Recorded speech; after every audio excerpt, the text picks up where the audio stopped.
The given example is h of t equal to e to the power t u of minus 1 minus t. For this example, we are supposed to check memoryless, causality, stability.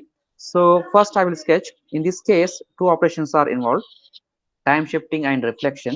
So first I performed time shifting, that is u of t minus 1. So the signal will start from 1 and it is u of t minus 1.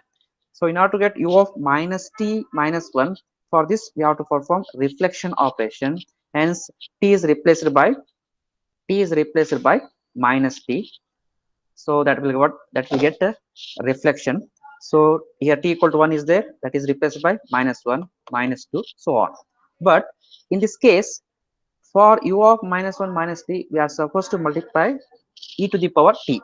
So this u of minus t minus 1 is having the amplitude, 1 when, if the value of t is, less than or equal to minus 1, else it is 0. For this we have to multiply. I am going to multiply to this one by e to the power t, that is u of minus t minus 1.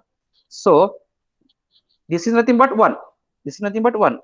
1 is multiplied by e to the power t, of course that is e to the power t. But this amount of amplitude is present for the time t is less than or equal to minus 1, else it is 0. So if you are sketching the signal, we are getting the result like this. This is h of t. H of t means e to the power t u of minus t minus 1. So this is 0 and we are getting this signal like this, minus 1. Let us substitute here. E in place of t, substitute minus 1. So what is the value of e to the power minus 1?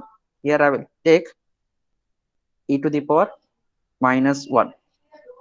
E to the power minus 1 is 0.36. Okay, this is 0.36. In general I will write e to the power minus 1. Next, next value is what? T equal to minus 2. T equal to minus 2 means here I will write minus 2. So 0.135. So lesser the value. Next, go for equal to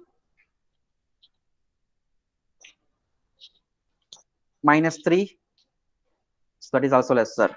Similarly, go for next value equal to minus 4. It is very lesser. So the signal goes on decreasing exponentially. The signal goes on decreasing. So minus 2, minus 3, minus 4, so on. This is the nature of the signal. Okay, fine. We sketched the given signal h of t. So let us sketch the all these three conditions. First condition I will take: a signal is said to be memoryless. System is said to be memoryless. It has to satisfy the condition that in the previous example we discussed h of t should be equal to 0 for t is not equal to 0. It means, as I told, h of t should have the amplitude only for t equal to 0. For other than 0, it should be 0. It means h of t should have non-zero value for t less than 0 and t greater than 0. But at t equal to 0, we are supposed to get the, once again I will write this condition as h of t has non-zero value for what? T equal to 0. It is 0 for t less than 0 or t greater than 0. So see, verify here. We have amplitude h of t, that is somewhat e to the power minus 1, e to the power minus 2, e to the power minus 3, e to the power minus 4, like that. We have amplitude. This is for e to the power minus 1, this is for e to the power minus 2, this is e to the power minus 3. So likewise we have amplitudes, but for what? T is less than 0. We are having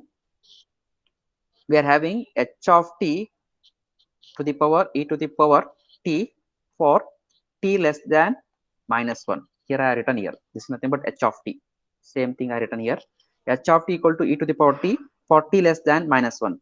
So we can say that. This condition is not satisfied. This condition is not satisfied.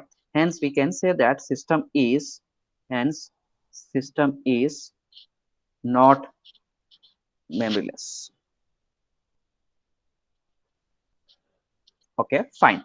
Next, I will take second condition, that is causality.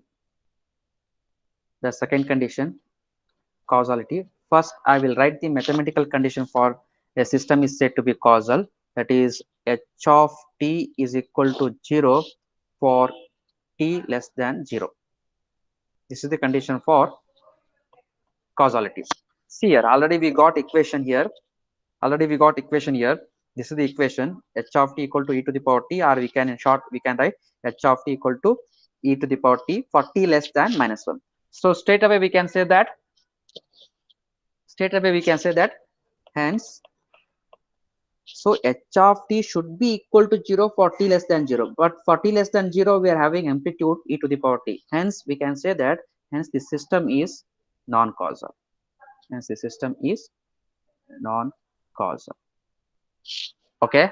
Next condition, stability. Next condition, stability. So the mathematical condition for a system is said to be stable. First, I will write the condition here. That is minus infinity to plus infinity mod of h of tau d tau that should be lesser than infinity. So this is the condition for stability. H of tau equal to what? H of tau equal to what? Here I written e to the power t. So index t is there, but if you are writing in terms of tau, so that becomes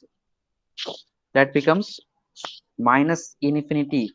So h of t equal to, say once again, here I will write h of tau equal to, in terms of tau I am writing e to the power tau for tau is less than or equal to minus 1. Same thing, same equation I written in terms of index tau. So what will be the limits? Instead of writing minus infinity to plus infinity, I will write, because the signal is present for this is nothing but we can write minus infinity like this. We can write. Okay. So limits becomes minus infinity to minus 1. So what is the amplitude of h of tau? H of tau has the amplitude e to the power tau d tau. So further simplification, if you simplify this one, e to the power tau limits minus infinity minus 1 minus infinity. So further simplification, e to the power minus 1 minus e to the power minus infinity. This is nothing but 0. Hence we got e to the power minus 1. This is nothing but lesser than infinity. Hence we can say that, hence the system is stable. So we check the three cases. One is system is not memoryless, second one is system is non-causal, and third one is system is stable.